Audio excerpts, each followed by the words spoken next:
ॐ नमः सिद्धेभ्यः। ॐ नमः सिद्धेभ्यः। ॐ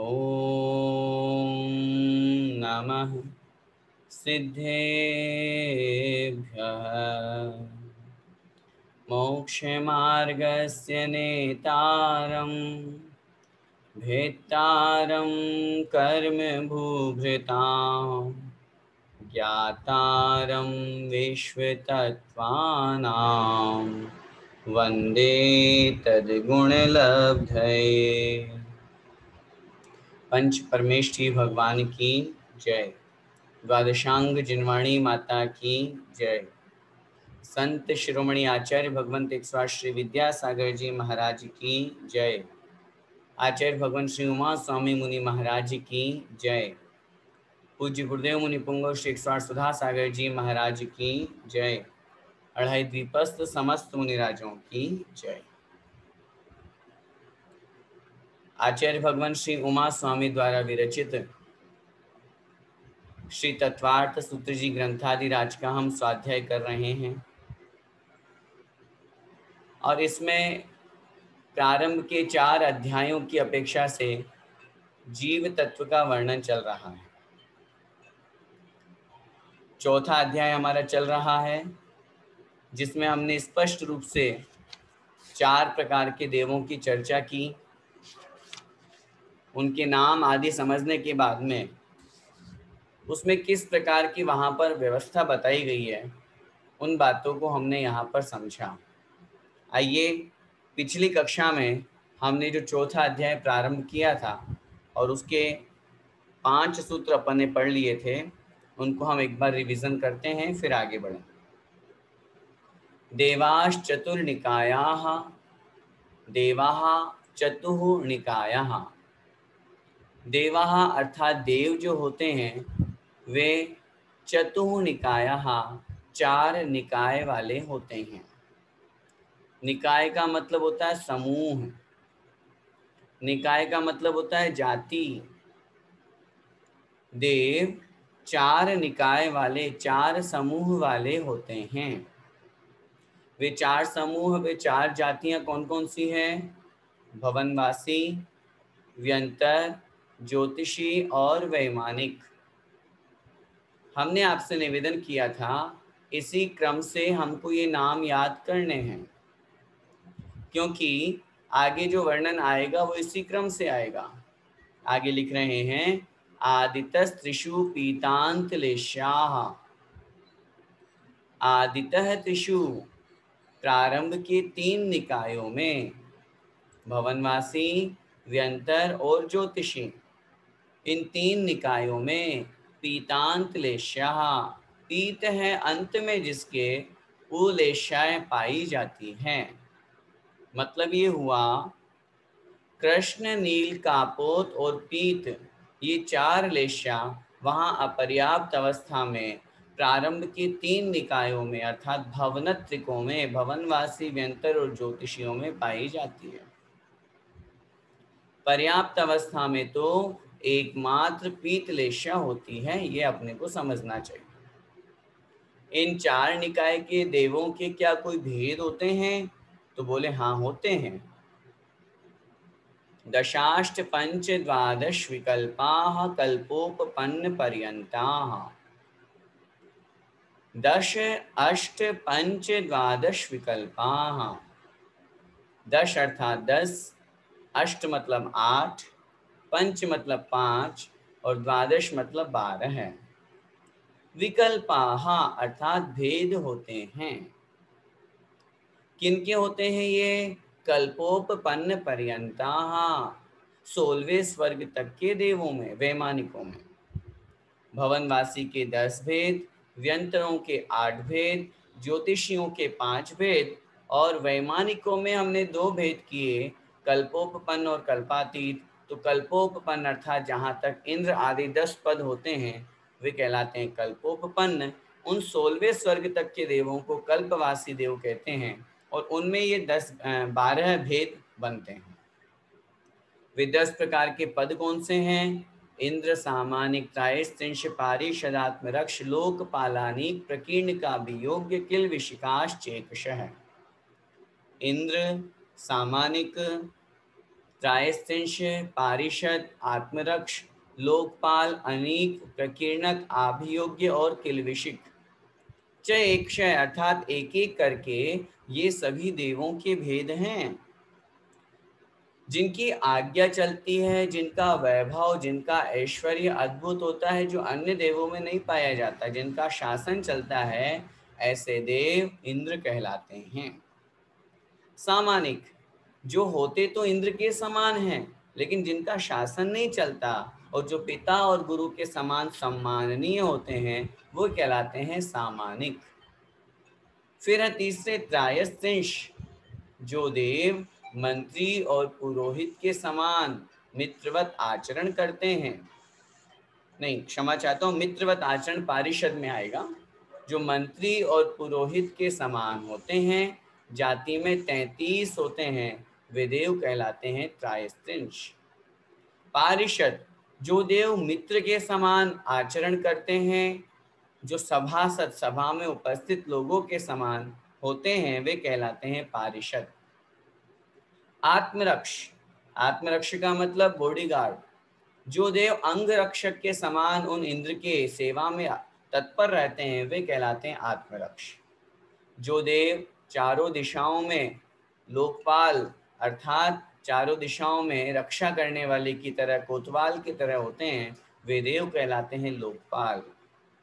फिर हैं अनीक, जो देव पैदल, रथ पे सवार, घोड़े पर सवार आदि 7 प्रकार की सेनाओं के रूप में कार्य करते हैं, वे देव कहलाते हैं अनीक। प्रकीर्णक अर्थात जो सामान्य जनता के समान होते हैं, वे कहलाते हैं प्रकीर्णक। आभियोग्य, जो देव इंद्र की आज्ञा से वाहन आदि बनते हैं, ऐरावत, हाथी आदि बनते हैं, वे देव कहलाते हैं अभियोग्य। और जो देव चांडाल आदि के समान अछूत दूर रहते हैं, सामान्य अन्य देवों से अलग उनका निवास बना हुआ है, वे देव कहलाते हैं किलबिशिक। चारों निकायों में ये 10-10 प्रकार के पद होते हैं। मैंने आपसे निवेदन किया था, ये भेद नहीं है, ये पद हैं, स्टेटस, पोस्ट हैं ये। अब एक विशेष बात अपवाद सूत्र अगले सूत्र में कह रहे हैं, त्रायस्त्रिंश लोकपाल वर्ज्या व्यंतर ज्योतिष का। लेकिन व्यंतर और ज्योतिषियों में त्रायस्त्रिंश और लोकपाल ये 2 पद नहीं पाए जाते, शेष 8-8 पद पाए जाते हैं, और बाकी वैमानिक और ज्योतिषियों में 10-10 पद पाए जाते हैं। इस प्रकार यहाँ तक हमारा वर्णन हो गया था। आइए अब हम आगे बढ़ते हैं। अगले सूत्र को देखिए, सूत्र बोलेंगे, उच्चारण करेंगे। 6 नंबर का सूत्र, पूर्वयोर, बोलिए, पूर्वयोर द्वीन्द्राः, द्वीन्द्राः, पूर्वयोर द्वीन्द्राः, पूर्वयोर द्वीन्द्राः। ठीक, संधि विच्छेद करेंगे, पदच्छेद, पूर्वयोः द्वि इंद्राः। द्विंद्रा है तो द्विंद्रा में से द्वि इंद्राः, पूर्वयोः, पूर्व के जो 2 हैं, प्रारंभ के जो 2 हैं, उनमें द्वि इंद्राः, इंद्र 2 होते हैं। सूत्र का अर्थ अच्छी तरह से समझिए। पूर्वयोः, पूर्व के 2 निकायों में, निकाय कितने हुए? 4, भवनवासी, व्यंतर, ज्योतिषी और वैमानिक। तो इनमें से पूर्व के 2 निकाय कौन से हुए? भवनवासी और व्यंतर। अब प्रश्न बना, आपने कहाँ से निकाला पूर्व के 2 निकाय? 2 शब्द कहाँ से लिया? उत्तर मिलेगा, इसमें द्विवचन लगी हुई है, सप्तमी विभक्ति का द्विवचन है ये शब्द, तो द्विवचन होने के कारण से इसमें 2 का ग्रहण किया गया। पूर्वयोः, पूर्व के 2 निकायों में, मतलब भवनवासी और व्यंतरों में, द्वि इंद्राः, इंद्र दो दो होते हैं। अच्छी तरह से मतलब ये हुआ, भवनवासी और व्यंतर देवों में ये इंद्र, सामानिक, त्रायस्तेंश आदि जो भेद बनते हैं, उनमें इंद्र जो होंगे वो दो दो होंगे। सामानिक, त्रायस्तेंश तो जितने हैं जैसे हैं वही रहेंगे, लेकिन वहां पर इंद्र एक नहीं होगा। जैसे उदाहरण, सौधर्म इंद्र, उस सौधर्म स्वर्ग का अकेला राजा है।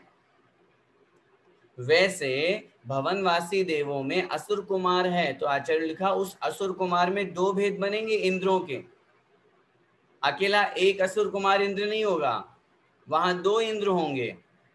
ऐसे ही व्यंतरों में दो इंद्र होंगे। इसीलिए आप लोगों को ध्यान होगा, जब भी हम कभी भगवान जिनेंद्र देव के समूह शरण की रचना पढ़ते हैं, उनमें अपन पढ़ते हैं कि उनके चरणों में शतेंद्र पूजित जो हैं, 100 इंद्रों से जो पूजित है। तो 100 इंद्र जब अपन गिनती करते हैं, तो आचार्यों ने लिखा, भवनालय 40, वेंतर देवाण होंति 32, कप्पामर 24, चंदो सूरो नरो तिरियो। भवनवासी के उन्होंने वहां पर 40 इंद्र बताए, क्योंकि ये नियम होता है कि जितने इंद्र होते हैं उतने ही प्रति इंद्र होते हैं। जितने इंद्र होते हैं उतने ही प्रति इंद्र होते हैं। तो भवनवासी में अभी अपन भेद कितने पढ़े थे? 10 भेद पढ़े थे कि भवनवासी के 10 भेद होते हैं। लेकिन अब अगले सूत्र में आचार्य महाराज ने क्या कह दिया, वो 10 भेद तो हैं, लेकिन इंद्र कितने हैं उनमें? 20 हो जाएंगे, क्योंकि वो भवनवासी पहले के दो में आ गया ना, भवनवासी और व्यंतर। पूर्व के दो निकायों में दो दो इंद्र होते हैं, तो वहां इंद्र कितने हो गए? 2। अब 10 इंद्रों में दो डबल इंद्र कर देंगे तो 20 इंद्र हो गए, और जब 20 इंद्र हो गए तो प्रति इंद्र कितने हो गए? 40, 20। तो दोनों मिलाकर के बन गए 40। ऐसे व्यंतरों में लगाइए। व्यंतरों में मुख्य 8 भेद हैं, उन 8 भेदों के साथ में 8 और इंद्र हो गए, क्योंकि डबल डबल इंद्र है ना, और जितने इंद्र उतने ही प्रति इंद्र। तो इस दृष्टि से 32 भेद, 32 इंद्र की संख्या व्यंतरों में मान लेते हैं, और ज्योतिषी वैमानिक में नहीं मानी। क्यों? वहां पे एक एक ही इंद्र है, वहां दो दो इंद्रों की चर्चा है ही नहीं। इसलिए आचार्यों ने यहाँ लिखा, पूर्वियो हो, प्रारंभ के दो निकायों में दो दो इंद्र होते हैं, भवनवासी और व्यंतरों में। आचार्य ने लिखा है, इन देवों का पुण्य थोड़ा कम होता है, इसलिए दो दो इंद्र रूप में बंटवारा हो जाता है। एक तो घर का मालिक एक ही व्यक्ति हो, और एक उसी संपत्ति का या उसी स्थान के मालिक दो दो हों, तो बंटवारा हो ही जाता है। तो ऐसे ही वहां पर समझना चाहिए। ये अपन ने मुख्य रूप से इंद्रों की यहाँ पे चर्चा की। अब अगले 3 सूत्रों में आचार्य महाराज उन देवों में काम सेवन की क्या व्यवस्था है, वो मैथुन क्रिया कैसे करते हैं, अपनी विषय वासना की पूर्ति कैसे करते हैं, वो यहाँ बता रहे हैं। देखिए, काय प्रविचारा, बोलिए, काय प्रविचारा ऐशानात्, ऐशानात्, काय प्रविचारा ऐशानात्। अब देखिए, काय प्रविचारा, काय मतलब शरीर से, प्रविचारा प्रविचार करते हैं, ऐशानात् ऐशान स्वर्ग तक के देव। मतलब तक, ऐशानात ऐशान स्वर्ग तक के। क्या मतलब हुआ? पहले तो हम ये समझें, प्रविचार शब्द क्या कहलाता है? कामेच्छा की तृप्ति का नाम प्रविचार है। ध्यान से, कामेच्छा की तृप्ति का नाम प्रविचार है, जिससे संतुष्टि मिलती है काम सेवन करके। आचार्य ने लिखा, काय प्रविचार का मतलब जैसे मनुष्य प्रविचार करते हैं, जैसे मनुष्यों में शरीर के साथ में एक दूसरे पति पत्नी स्त्री पुरुष जिस तरह से काम संबंध बनाते हैं, ऐसे ही ऐशान स्वर्ग तक के देव अपनी देवियों के साथ में इसी तरह से काम सेवन करते हैं और उसके निमित्त से उन्हें संतुष्टि होती है या शारीरिक सुख की प्राप्ति होती है। विशेष बात यह है, मनुष्यों में तो काम सेवन करने से, वीर्य आदि निकलने से वहाँ संतान उत्पत्ति होती है, परंतु देवों के शरीर में ये चीजें नहीं होती है, इसलिए वहाँ संतान उत्पत्ति का प्रसंग ही उपस्थित नहीं होता। काम सेवन मनुष्यवत होगा लेकिन संतान उत्पत्ति नहीं होगी, ये ध्यान रखिएगा। लेकिन ये मनुष्यवत काम सेवन कहाँ तक लगाना है, तो आचार्य लिखा आ ऐशानाथ, ऐशान स्वर्ग तक। अभी हम आगे पढ़ेंगे 16 स्वर्गों के नाम। सौधर्म, ऐशान, सानत कुमार, माहेंद्र, ब्रह्म, ब्रह्मोत्तर, लांतव, कापिष्ठ, शुक्र, महाशुक्र, शतार, सहस्रार, आनत, प्राणत, आरण और अच्युत। ये 16 स्वर्ग बने हुए हैं। इनमें पहले और दूसरे स्वर्ग का नाम है सौधर्म और ऐशान। उन्हीं निकायों से लगाना हमको अर्थ भी कि वैमानिकों में सौधर्म ऐशान तक कह दिया, इसका मतलब पीछे के 3 निकाय भवनवासी, व्यंतर और ज्योतिषी इसी में इंक्लूड हो गए। इसलिए इस सूत्र का पूरा अर्थ बनेगा भवनवासी, व्यंतर और ज्योतिषी तथा वैमानिक देवों में सौधर्म और ऐशान स्वर्ग तक के जो देव हैं, वे सभी मनुष्यवत शरीर से काम प्रविचार करते हैं, शरीर से अपनी कामेच्छा की पूर्ति करते हैं। जैसे मनुष्यों में शरीर से संबंध बनाया जाता है, उसी अनुसार इतने में उनकी संतुष्टि हो पाती है। कोई न करे तो जबरदस्ती नहीं है, लेकिन अगर कामेच्छा की तृप्ति और संतुष्टि की बात करते हैं तो वो इस तरह से व्यवस्था वहां बताई गई। ठीक है, तो इस प्रकार ये कामेच्छा और काम प्रविचार की बात की। अब फिर प्रश्न बना, ऐशान स्वर्ग तक तो आपने बता दिया, उसके आगे की क्या व्यवस्था है? तो आचार्य महाराज अगला सूत्र लिख रहे हैं, शेषाः शेषाः स्पर्श स्पर्श रूप रूप शब्द शब्द मनः प्रविचारा। शेषाः स्पर्श रूप शब्द मनः प्रविचाराः। बोलिए, शेषाः स्पर्श रूप शब्द मनः प्रविचाराः। एक बार और बोलेंगे, शेषाः स्पर्श रूप शब्द मनः प्रविचाराः। अब देखिए अर्थ समझिए पहले। शेषाः, शेष जो देव होते हैं, ऐशान स्वर्ग तक की तो बात कर दी, अब इसके ऊपर के जो देव हैं उनमें क्या व्यवस्था है? तो कह रहे हैं शेषाः, शेष देव स्पर्श रूप शब्द और मन से प्रविचार करते हैं। मैंने अभी आपसे निवेदन किया, प्रविचार का मतलब होता है अपनी काम वासना की तृप्ति, संतुष्टि, इच्छा पूरी होना। ऐसा करने से उनकी इच्छा पूरी हो जाती। दूसरे स्वर्ग तक के तो देव मनुष्यवत काम प्रविचार करते हैं, उसके आगे के स्वर्गों में स्पर्श करने मात्र से आचार्य ने लिखा वहां मनुष्यवत काम सेवन नहीं होता। वहां बस वे देव अपनी देवियों का स्पर्श करते हैं, आलिंगन करते हैं, उतने ही मात्र में उनकी संतुष्टि हो जाती है।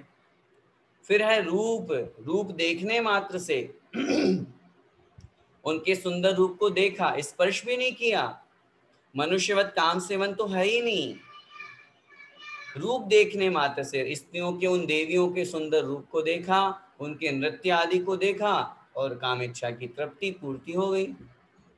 फिर आगे कह रहे हैं शब्द सुनने मात्र से उन देवियों ने अच्छे मीठे शब्द बोल दिए, प्रेम से अच्छे शब्द बोल दिए, उनके द्वारा गाए हुए गीत सुन लिए, इतने मात्र में ही उन देवों की कामेच्छा की संतुष्टि हो जाती है। और फिर अंत में लास्ट है मनः प्रविचारा, मन से प्रविचार हो जाता है। मन में इच्छा की इस देवी के साथ में मैं कामेच्छा करूं, मेरी तृप्ति हो जाए, और मन में विचार किया और उतने मात्र में ही कामेच्छा की पूर्ति हो जाती है। कहाँ है ये व्यवस्था? ये दूसरे स्वर्ग से ऊपर की व्यवस्था है। कहाँ है, कौन से स्वर्ग में कितनी है? तो वो यहाँ बता रहे हैं कि तीसरे और चौथे स्वर्ग में स्पर्श करने मात्र से कामेच्छा की पूर्ति हो जाती है। भाई भवनवासी, व्यंतर, ज्योतिषी और पहला दूसरा स्वर्ग तो बता दिए, उनमें तो मनुष्यवत काम का विचार। अब तीसरे और चौथे स्वर्ग में स्पर्श करने मात्र से, जैसा अभी मैंने आपको बताया, आलिंगन किया, स्पर्श किया, हाथ पकड़ लिया, उतने मात्र में उनकी इच्छा पूरी हो जाती।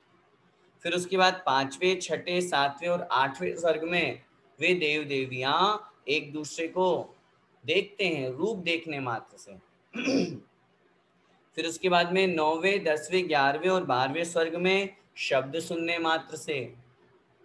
और फिर 13वें, 14वें, 15वें और 16वें स्वर्ग में मन में विचार करने मात्र से उनकी कामेच्छा की पूर्ति हो जाती है, कामेच्छा शांत हो जाती है, और उनको तदनुरूप जो शारीरिक सुख मिलता है, क्षणिक सुख मिलता है, इंद्रिय सुख मिलता है।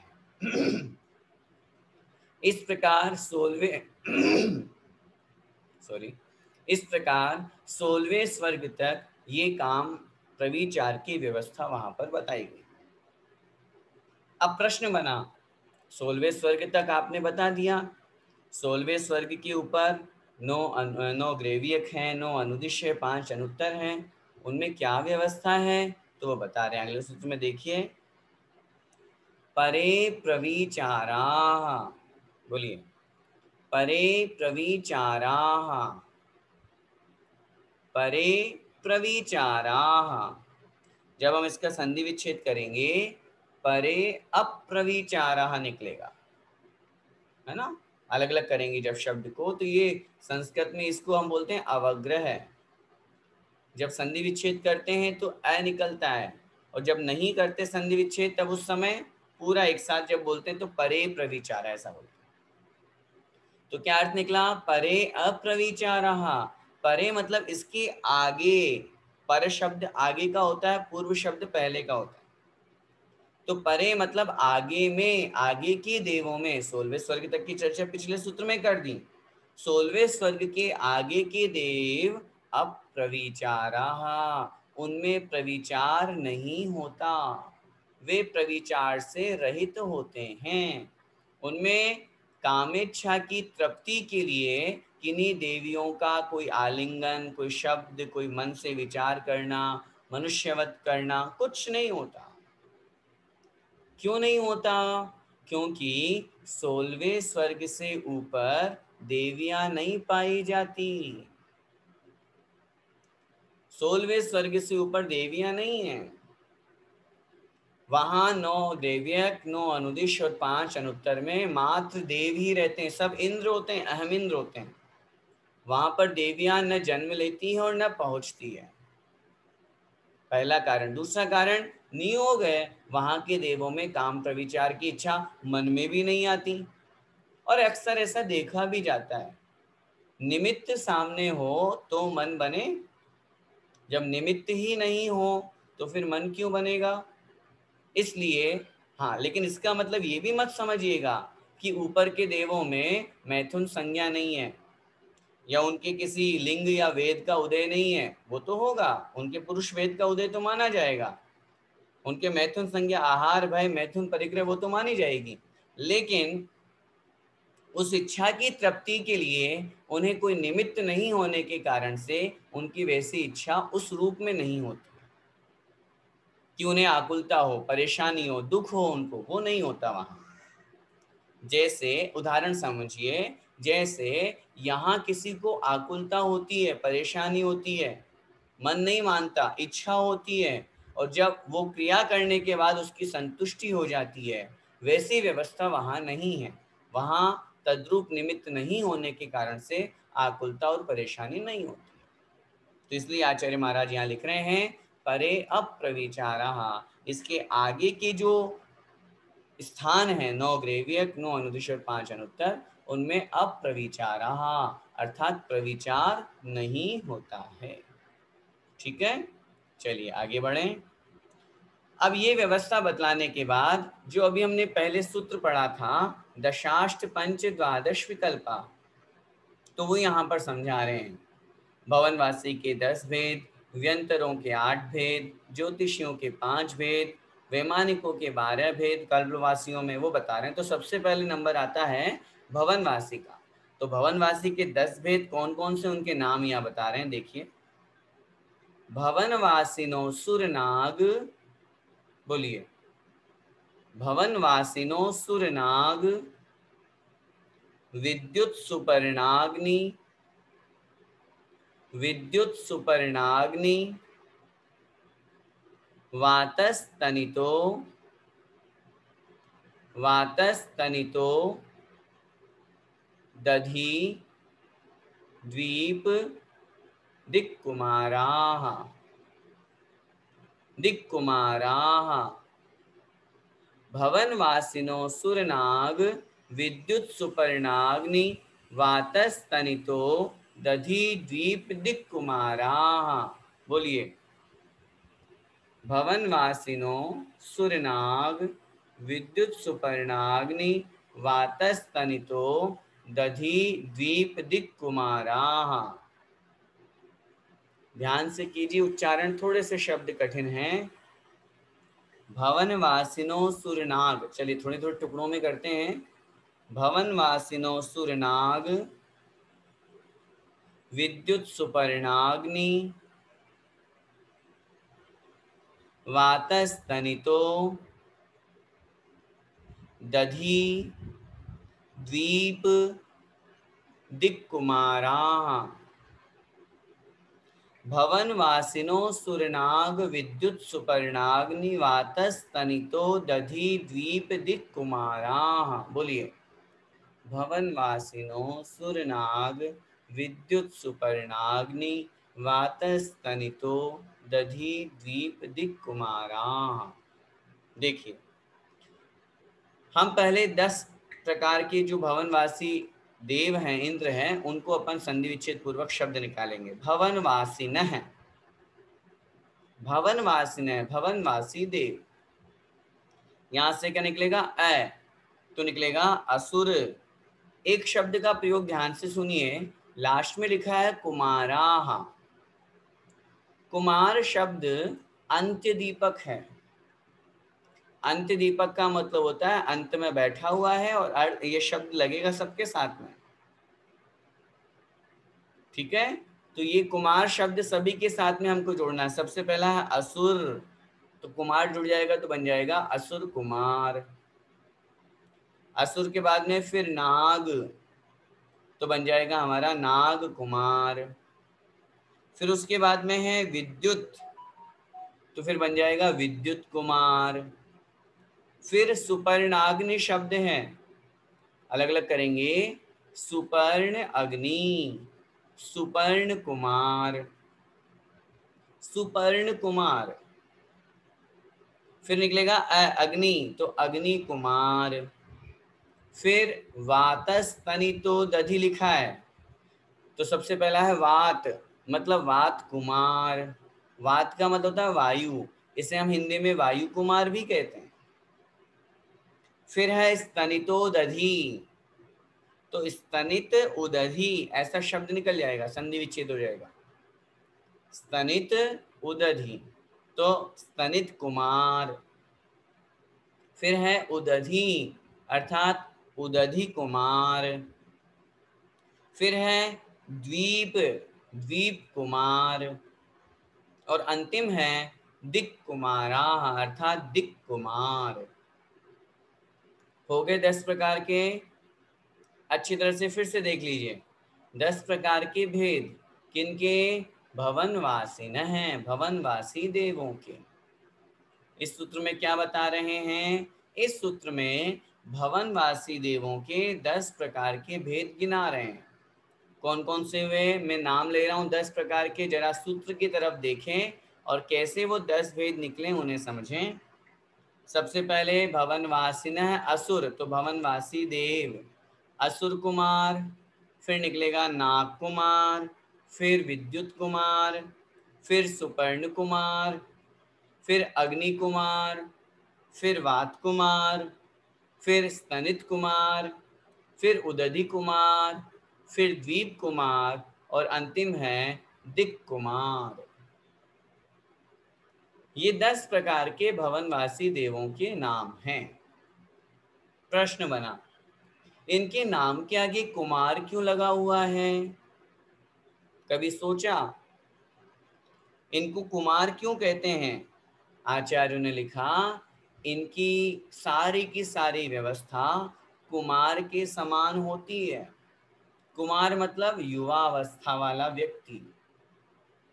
जैसे एक युवावस्था में व्यक्ति का मन बाल्यावस्था से आगे बढ़ करके चंचल होने के साथ साथ घूमने फिरने वाला, रमणीयता प्रदान करने वाला, इधर उधर बस अपने आनंद में ही मग्न रहने वाला होता है, ऐसे ही ये भवनवासी देव, आचार्यों ने लिखा, इस मध्यलोक में भी असंख्यात द्वीप समुद्रों में आते जाते रहते हैं, खूब मौज मस्ती करते हैं, घूमते रहते हैं और आनंद मनाते हैं। इनकी सारी की सारी जो हरकतें हैं, हरकतें शब्द जरूरी नहीं है कि खराब में प्रयोग करें, अच्छे शब्द भी अच्छा शब्द है। हरकतें का मतलब इनकी आदतें, क्रियाएं जो हैं कुमारों के समान होती है, इसलिए इनके नाम के आगे कुमार लगाया गया है। विशेष बात दूसरी ये है, हम पहले भी पढ़ के आए थे तीसरे अध्याय में, जहाँ रत्नप्रभा पृथ्वी की हमने बात की थी, और यहाँ हम आपको निवेदन कर रहे हैं, इन भवनवासी देवों का निवास कहाँ है? तो आचार्यों ने लिखा, पहली पृथ्वी जो है ना हमारी रत्नप्रभा पृथ्वी, उस रत्नप्रभा पृथ्वी के कितने भाग किए थे हमने? 3 भाग, खर भाग, पंख भाग और अब बहुल भाग, ठीक है ना? तो उसमें खर भाग और पंख भाग, इन दो, क्योंकि तीसरे भाग में तो नरक पहला प्रारंभ हो गया, उसको तो हटा दीजिए। अब खर भाग और पंख भाग में ये भवनवासी और व्यंतर देव रहते हैं। अभी अपन चर्चा भवनवासी की कर रहे हैं, तो हमको ये समझना है, खर भाग में असुर कुमार जाति के देवों को छोड़ करके शेष 9 प्रकार के भवनवासी देव खर भाग में रहते हैं। आ रही है बात समझ में? असुर कुमार जाति के देवों का निवास कहाँ है? पंख भाग में, दूसरे नंबर की जो भाग है, टुकड़ा है, उसमें। हम जो अधोलोक के, ध्यान से, हम जो अधोलोक के 7,72,00,000 जिनाले गिनते हैं ना, पूरे तीनों लोक के कितने होते हैं? 8,56,97,481 काउंटेबल है ये। उनमें से अधोलोक के 7,72,00,000 जिनालय हैं। आचार्यों ने लिखा, वे अधोलोक के 7,72,00,000 जिनालय इन भवनवासी देवों के निवास स्थान संबंधी हैं, क्योंकि जहां जहां पर भी ये भवनवासी देव रहते हैं, वहां एक एक अकृत्रिम चैत्यालय नियम से होता ही है, नियम से होता है। तो नीचे इनके भवन कितने बने हुए हैं? भवन, इनका नाम भवनवासी इसीलिए है, ये विमानों में नहीं रहते, स्वर्ग के विमान अलग चीज है, ये भवन बने, इनके बहुत शानदार महल बने हुए हैं, उन महलों में, उन भवनों में ये देव निवास करते हैं, और प्रत्येक भवन में अलग से बिल्कुल सेपरेट एक एक अकृत्रिम चैत्यालय हैं। इसलिए अधोलोक में 7,72,00,000 जिनालय इन्हीं भवनवासी देवों से संबंधित बनते हैं, ठीक है? अच्छा, एक विशेष बात और समझिए, इन देवों के निवास को आचार्यों ने 3 भागों में विभाजित किया है।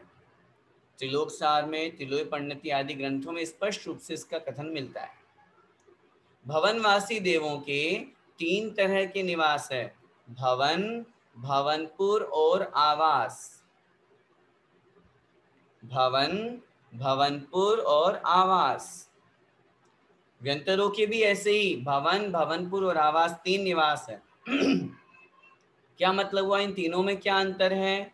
उत्तर, अधोलोक में जो इनके निवास स्थान बने हुए हैं उन्हें हम कहते हैं भवन। अधोलोक में जो इनके निवास स्थान बने हुए हैं फिक्स, वो कहलाते हैं भवन।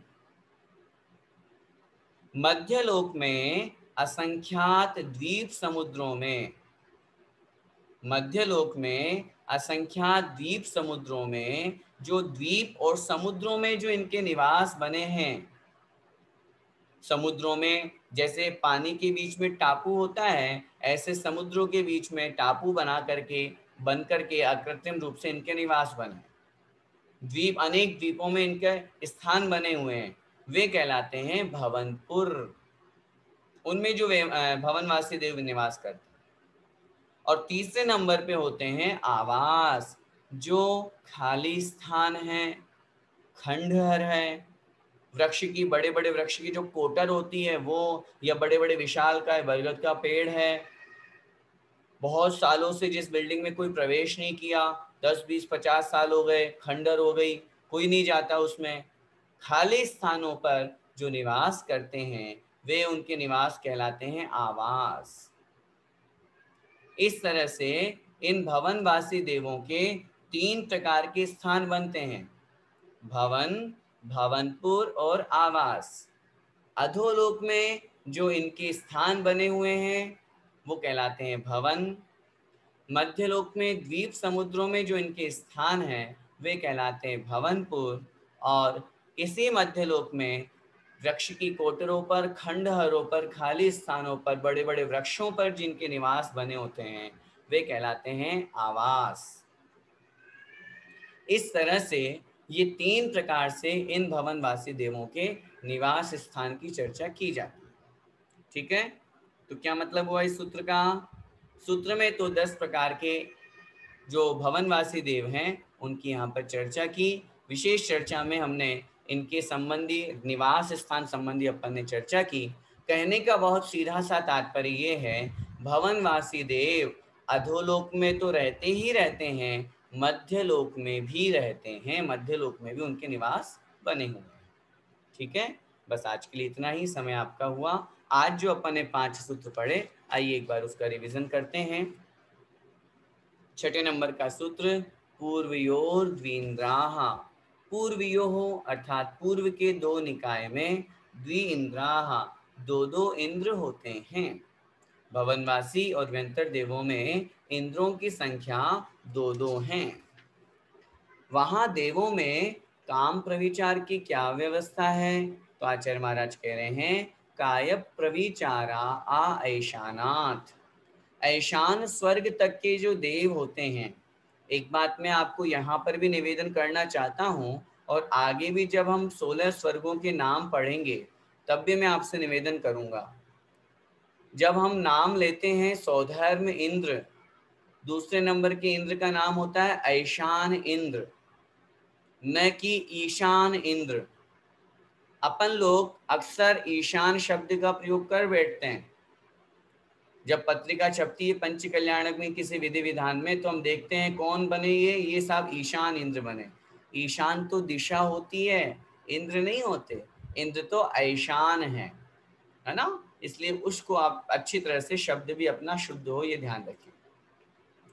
तो भवनवासी, व्यंतर, ज्योतिषी और सौधर्म और ऐशान स्वर्ग तक के जो देव हैं उनमें काय प्रविचार, मनुष्यवत काम सेवन की तृप्ति की जाती है। जैसे मनुष्यों में स्त्री पुरुष में शारीरिक संबंध बनते हैं, वैसे ही उनमें शारीरिक संबंध वहाँ पर बनते हैं। उसी अनुसार वो होने के बाद ही उनकी कामेच्छा की तृप्ति, संतुष्टि, पूर्ति या उनकी वो इच्छा शांत होती है, ऐसा कहते हैं। उसके आगे की क्या व्यवस्था है तो बता रहे हैं, शेषाः स्पर्श रूप शब्द मनः प्रविचाराः।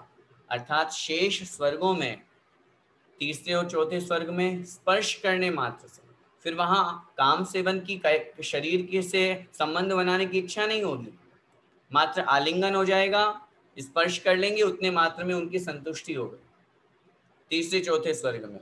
फिर उसके बाद में स्पर्श रूप, रूप देखने मात्र से, सुंदर रूप देख करके आए, उनका उनका नृत्य देख रहे हैं, उनको देख रहे हैं। ये सब देखने मात्र से उनकी इच्छा पूर्ति। कहाँ? पांचवें, छठे, सातवें और आठवें स्वर्ग के देवों में, देव देवियों में। फिर उसके बाद में है शब्द। शब्द सुनने मात्र से, गीत संगीत, उनकी बातें, उनकी आवाज सुनने मात्र से इच्छा पूरी हो जाती है 9, 10, 11 और 12 स्वर्ग के देव देवियों। और उसके आगे 13वें, 14वें, 15वें और 16वें स्वर्ग में मन है, मन में विचार करने मात्र से ही उनकी संतुष्टि हो जाती है। आगे की क्या व्यवस्था है? परे प्रविचारा।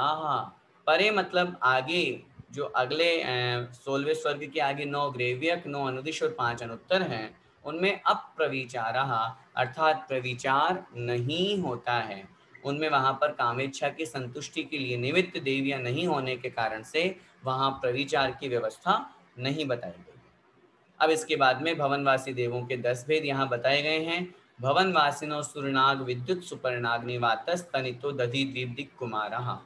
भवनवासी देव जो हैं वे असुर कुमार, नाग कुमार, फिर आगे कह रहे हैं विद्युत कुमार, सुपर्ण कुमार, अग्नि कुमार, वात कुमार, स्तनित कुमार, उदधि कुमार, द्वीप कुमार और दिक कुमार, ये 10 प्रकार के उनके भेद बताए गए हैं। इन 10 प्रकार के भेद वाले भवनवासी देव होते हैं। इसके संबंध में विस्तृत चर्चा भी अपन ने कर ली। बस आज के लिए इतना ही। बोले द्वादशांग जिनवाणी माता की जय हो।